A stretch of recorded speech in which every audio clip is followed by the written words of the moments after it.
Gluten-free has recently become a hot-button term for restaurants and consumers alike, but the underlying cause behind gluten intolerance warrants a little more investigation. I'm Bobby DeMuro, and we focus on celiac disease this week on A Healthier Charlotte.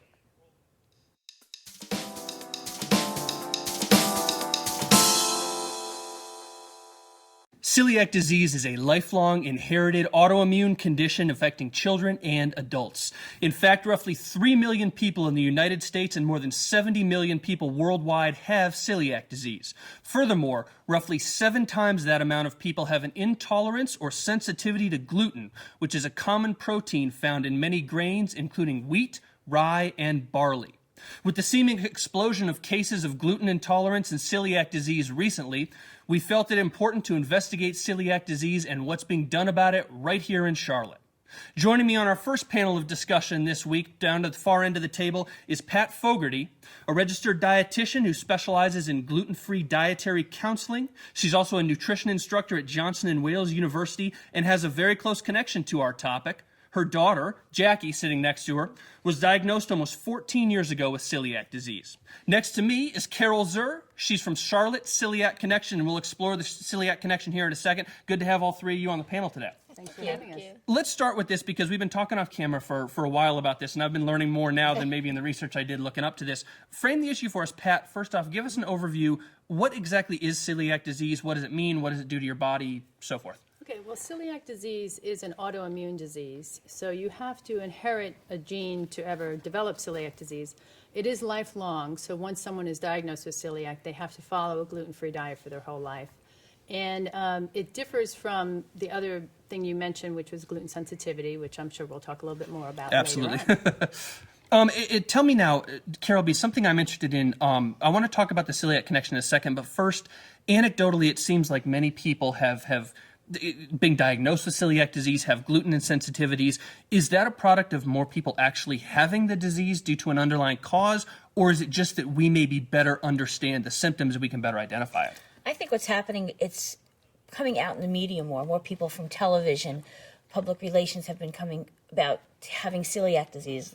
People on The Views, Elizabeth Hasselhoff has it. And with that, it becomes, it's getting out there. The word is getting out there, so people are starting to listen, to understand it more, and they're going and asked to get tested because they're having these symptoms that they're hearing about. Let's talk symptoms now. What are some of these symptoms? Just the most basic stuff. Obviously, I don't think we want everyone at home to think that they have it now. But what are some of the symptoms that you experience and think that maybe, I might have something like this? It used to be just nausea, vomiting, bloating, stomach problems, but now they're finding that with celiac disease, you can have anything from anemia to leg cramps to even problems with mental fog, with memory problems. So it's not just general symptoms anymore. So anything that's out of the ordinary for you, you need to really go get tested. You need to speak to your doctor and let him take those symptoms and evaluate them.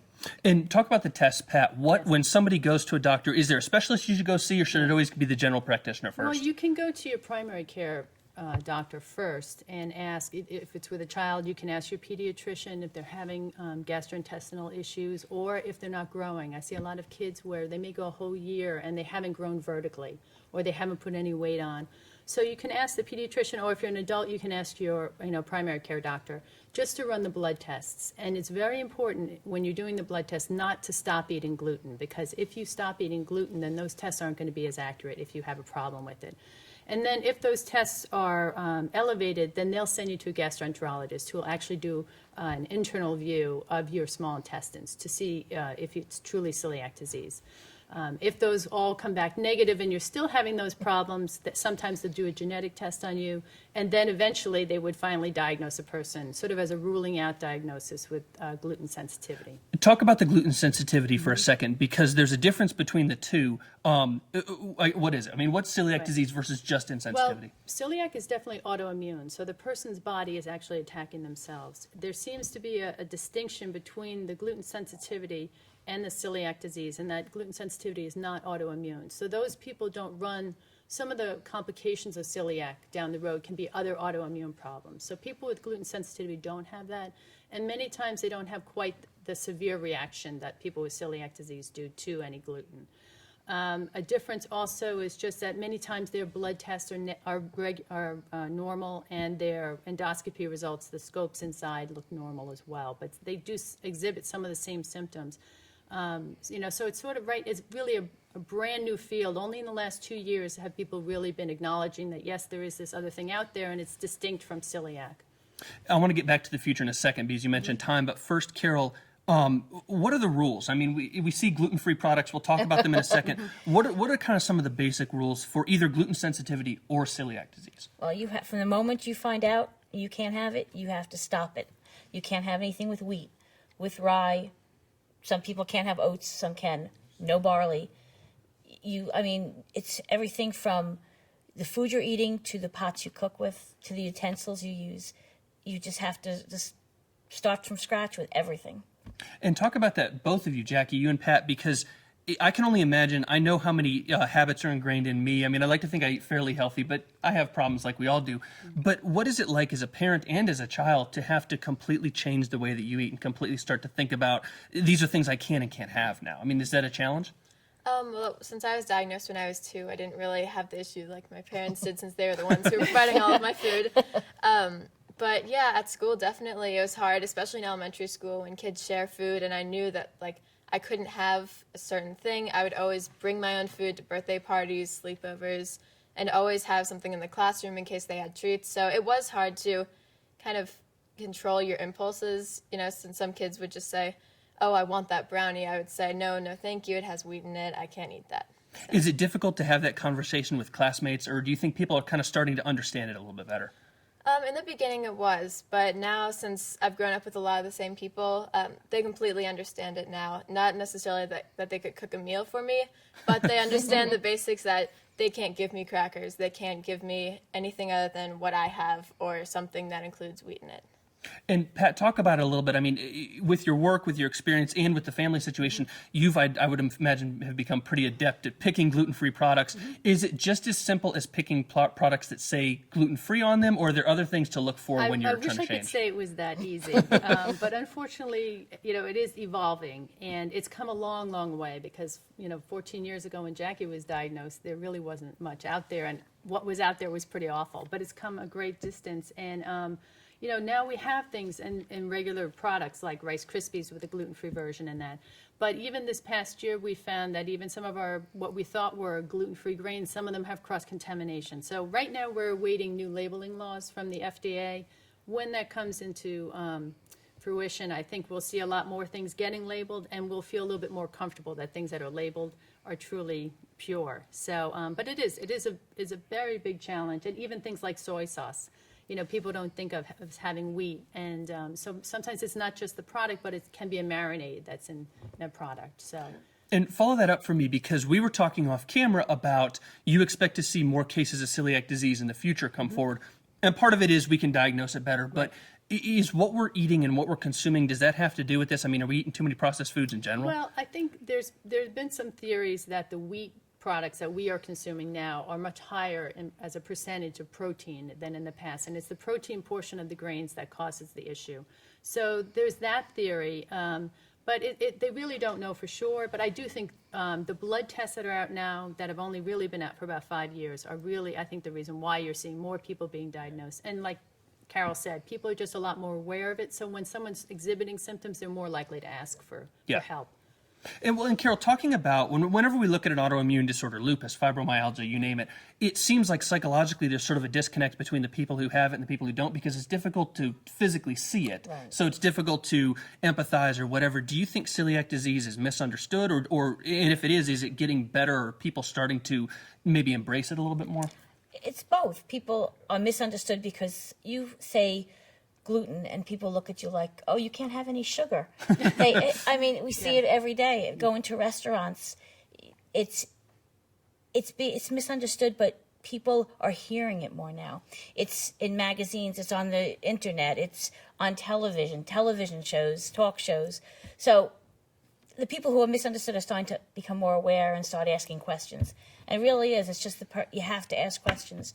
I mean, my daughter's had it for 11 years now, and people still, when she's in college now, and they'll say, gluten, what's that? because they still have no idea.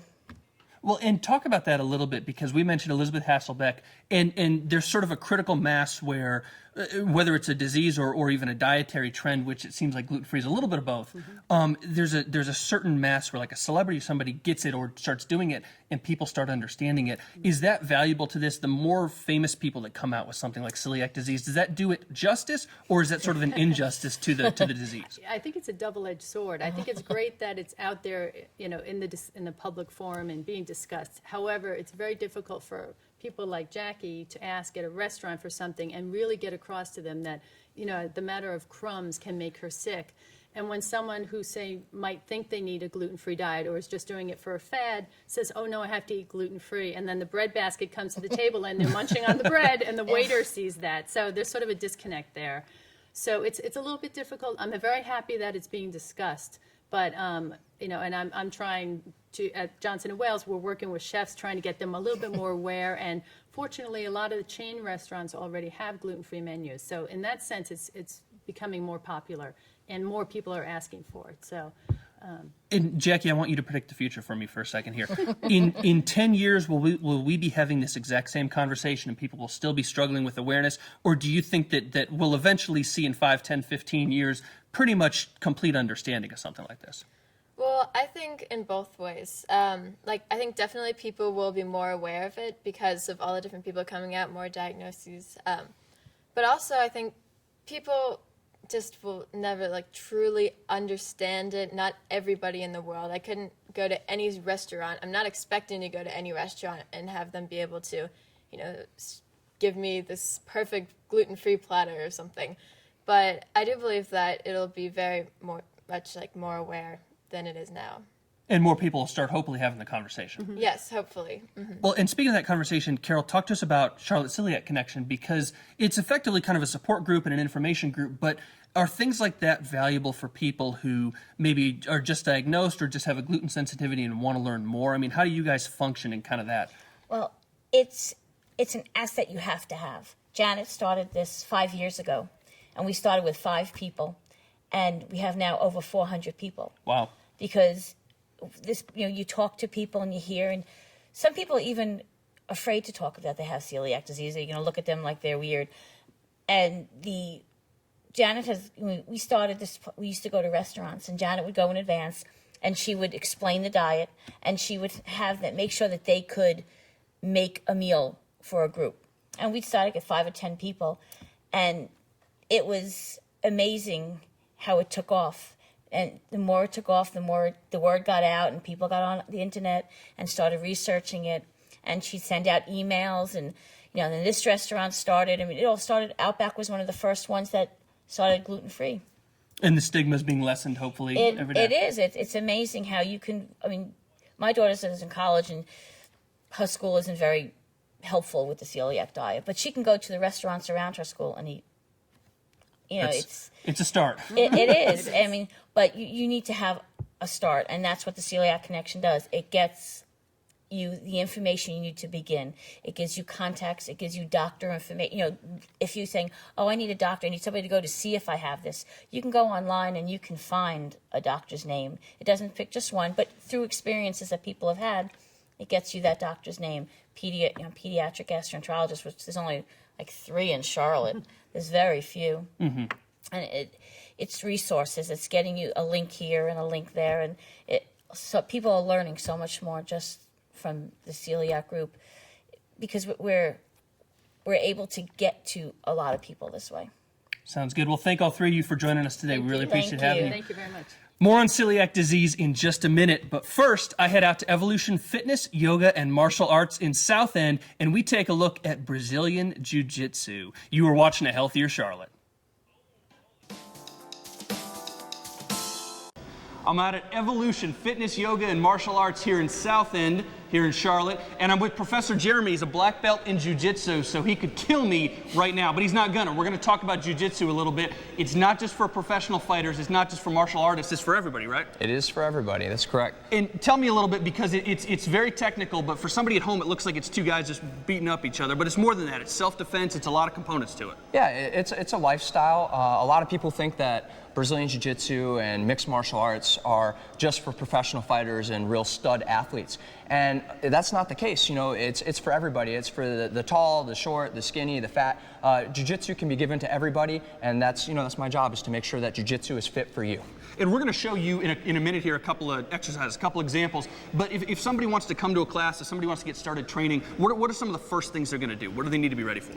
Well, honestly, a lot of people try to get prepped up and they get in their head, oh, I got to lose some weight, I got to get a certain level of fitness. And the biggest part about being successful in Brazilian Jiu-Jitsu is coming to class. If you can walk through the door, I can do the rest. You know, I'm kind of a fitness trainer, I'm a lifestyle trainer, and also like a self-defense trainer, all put in one. So once you get through the door, we're going to take care of the rest. Just come to class, that's it. Sounds simple. Let's talk about that self-defense now. You've got a couple examples for us of some things you can do if you get into a place where you need to use self-defense. Run us through them. Yeah. Obviously, first of all, we don't ever want to have to use this, but when the need arises, we want to have it.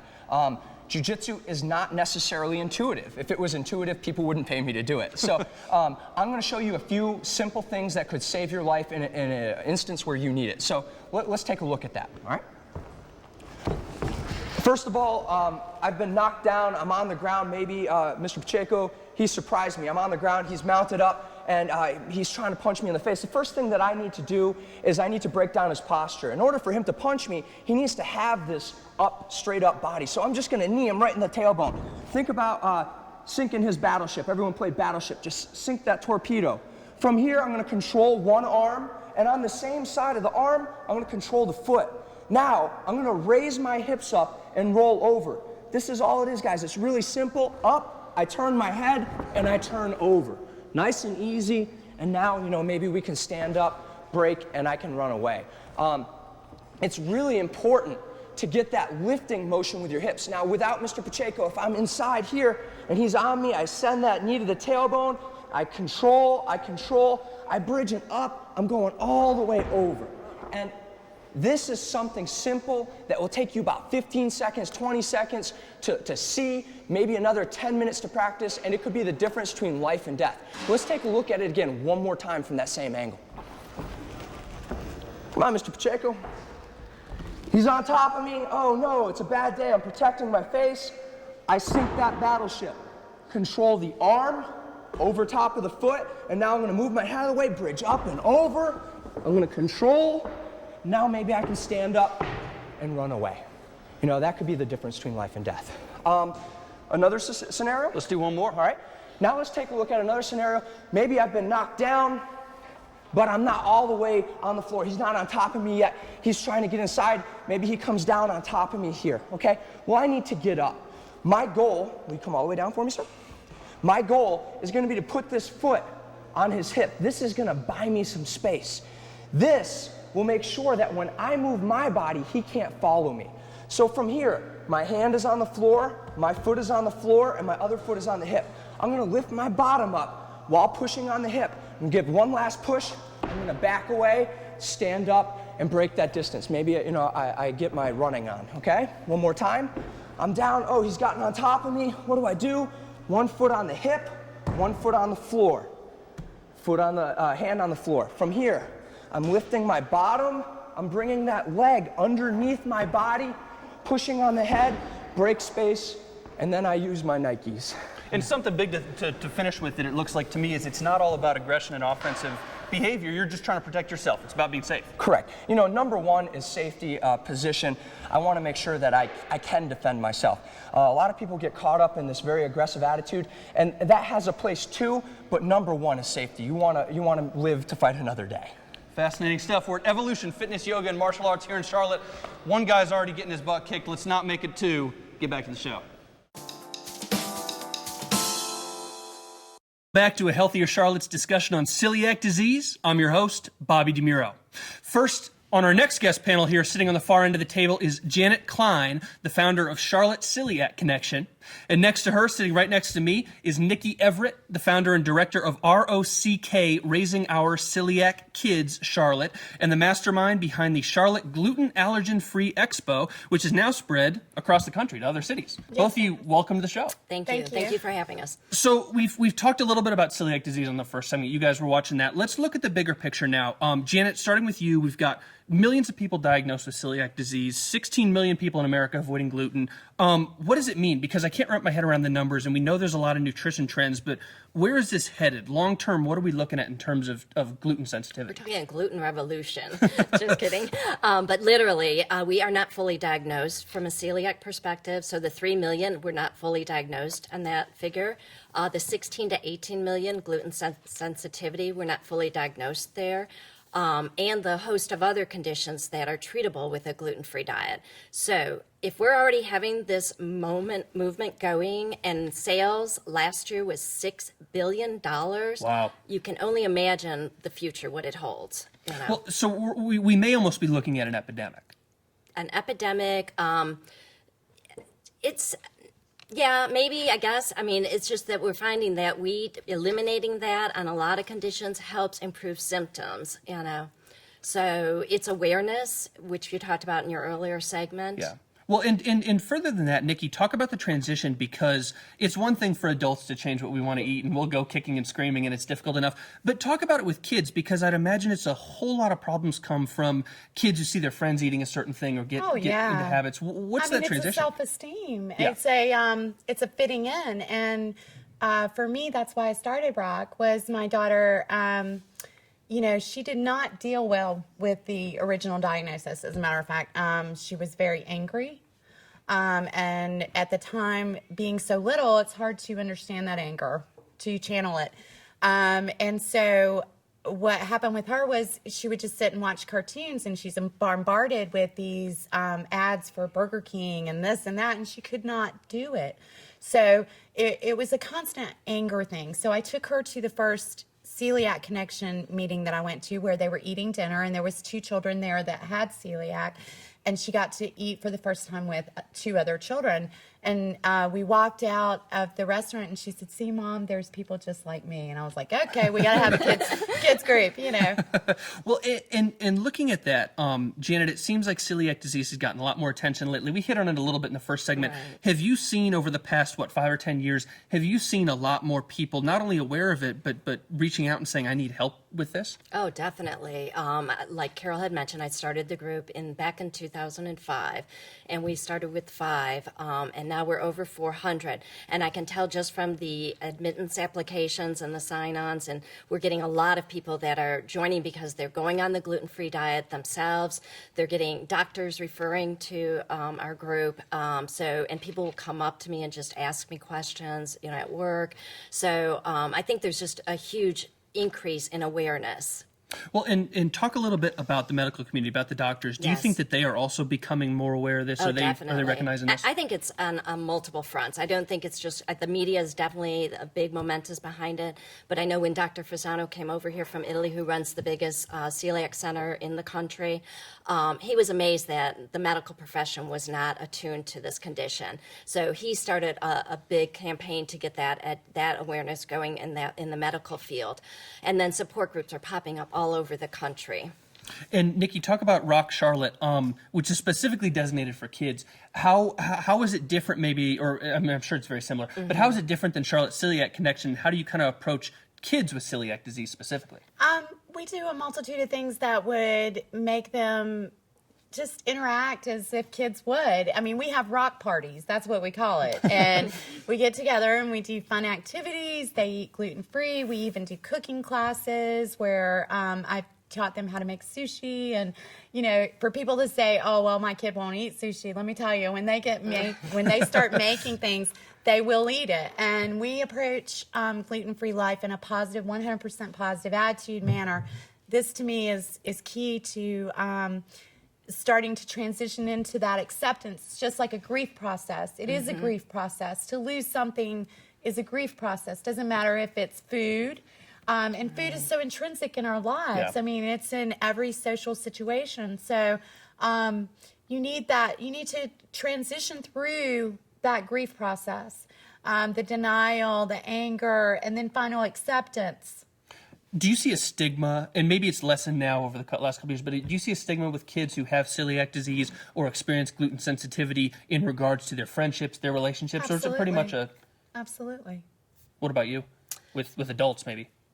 With adults, yes, because it's still, even though awareness has increased so much, it's still, do you truly understand it? The hard part for me is in work situations where they're doing buffets, right? I can't partake in that, you know? So eating out, I mean, that's why I started the support group, was to increase the awareness here in Charlotte, and restaurants have gotten on board, and we've got a whole portfolio to choose from. So going out is not a problem, dining at home, and intimate friends, you know, they kind of get it, but there's still are settings that you just go, it hurts, you know, that you can't participate, you know. Do you think, Janet, do you think that awareness makes celiac disease better understood, or are we at that point where we maybe need to do something a little more than just talk about it? Well, that's why we have a lot of national organizations that are trying to get more done. All right. We need to continue to talk about it and talk about it a lot. You know, a lot of members I have that they'll just say, oh, I have an allergy. You know, education comes through discussion and dialogue. But also there is so much more that has to be done. Dr. Fasano was the impetus behind the allergen food law, you know, and now we're getting the gluten-free labeling law. There's now the FDA has provided a grant to the National Foundation of Celiac Awareness to get understanding about medicines. We don't have gluten-free labeling laws for medicines. You know, hospitals need work, schools need work. There is so much more work that needs to be done. We've only just touched the tip of the iceberg. And what about with kids, Nikki? Do you think we will see in 10, 15, 20 years a higher proportion of young people being diagnosed with this like we've seen with adults? Well, I hope so. I mean, if they do have it, I hope they are diagnosed. You know, it's very hard for one child to go into a school that has no other celiacs and them understand how to deal with it. Or any gluten intolerance, and you're expecting the cafeteria to at least understand it. You don't expect them to give them the food, but you expect them to understand how to handle whatever they are getting. So it's just hard. And can I interject also that the critical thing, and I think Pat touched on this, is that the difference with celiac is the autoimmune. It actually will destroy your intestine. If your intestine is destroyed, you're not absorbing your nutrients. You will have ramifications of that. It is a very, very serious situation. So I love all the awareness and the growth. I think it's a win-win, but it's still, we need to make sure that people that have celiac disease are getting diagnosed, because once you are diagnosed and you go on the gluten-free diet, your body heals. It's the only organ that recreates itself. So it's a win-win, you know. Even though it might be hard, the transition, it's a win-win. Well, and Nikki, what are some of the first steps? We talked symptoms earlier, and we don't want people at home to everyone think that they have it. But for somebody with kids, for a parent at home who has a child who may have this or is showing some symptoms, what are the first things that a parent can do? Is it just as simple as going to the doctor, or what else can be done to help their child? Well, it depends on the doctor. Awareness, it all depends on the doctor's awareness as well. And we found that out with my situation, which is unique. Everybody's got a unique situation. Unfortunate for my daughter, she spent 7 years. Wow. So definitely that awareness needed to be there. And when she finally did get to a point where they were treating her for acid reflux, which was really not what it was, I pushed for an endoscopy because I felt like it was something else. And I'm glad I did that. So. And last question, something else I'm interested in, and I think this is probably overlooked by a lot of people who don't understand it. Celiac disease, gluten sensitivity, you mentioned it's in medicine. It's also in a lot of other stuff that isn't necessarily food. It's products you use, facial creams, makeup, stuff like that. Is that another understood area of celiac disease that we need to focus more on, is how else you consume gluten? The part about the skin condition is called dermatitis herpetiformis. It's commonly known as DH. 10% of the individuals with celiac disease are estimated to have that type of celiac. Not all people with celiac have dermatitis herpetiformis. So it's important that if you have any kind of skin itching, blisters or whatever, is that you ask for the celiac disease test, the blood test, because it would be tested the same way. Interesting stuff. Well, thank you very much, both of you, for Thank joining you. us. We'll link up both ROCK Charlotte and Charlotte Celiac Connection on the web Super. if you guys are looking for more information.